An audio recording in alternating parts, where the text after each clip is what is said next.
President Trump says his new executive orders will strengthen immigration enforcement and restore the rule of law to the country. But one backer of reduced immigration says Trump's crackdown is in part fraudulent. Mark Krikorian is the executive director of the Center for Immigration Studies, and he says Trump is already abandoning key immigration promises from his campaign.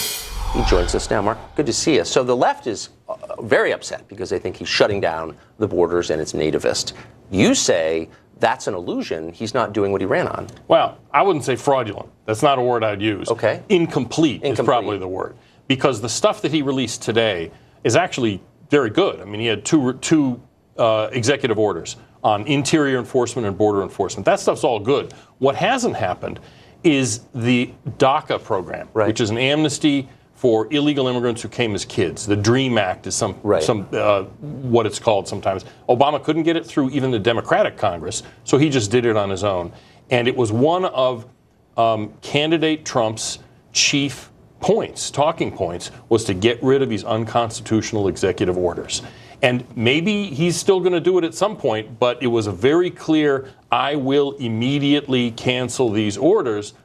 And it doesn't take that much to do it. He just has to send a memo to say, hey, knock it off, stop doing it. And so you also said that repealing DACA, deferred action for childhood arrivals, does not mean deporting large numbers of people. It just means stopping the legalization of them. Right, exactly. It's a 2-year amnesty that gives work permits, Social Security numbers, driver's licenses, a lot of things. Right. But it's 2 years.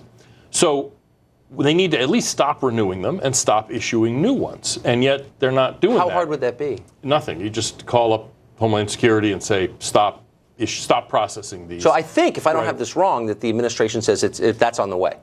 Hopefully. And I mean, I'd be delighted to see that. But there's no reason it shouldn't have just happened Friday afternoon, because it's not something like these executive orders that they signed today were actually kind of detailed. There were a lot of specific statutory citations. It took some lawyer work to put these things together.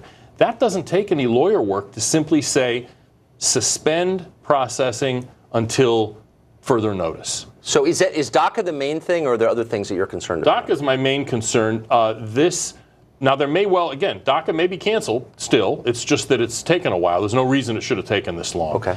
The other thing is that's not in the executive orders today and may well be coming, I hope it is, but it's something we need to understand, is that worksite enforcement and turning the magnet of jobs off is an essential part, in fact, probably the most important part of enforcement. I'm pretty sure they're going to get to that, but they haven't. It wasn't in the executive orders today, and I'm looking forward to seeing them at some point. There is, of course, a powerful lobby here in Washington that's opposed to that. Right, absolutely, and that's why it's been held up so long. In fact, there's 2 lobbies that are kind of opposed to it. One is the obvious, you're alluding to, businesses, cheap labor, employers. But on the left, they say that they're for it. This is, the ban of the online system to make sure companies check who they hire.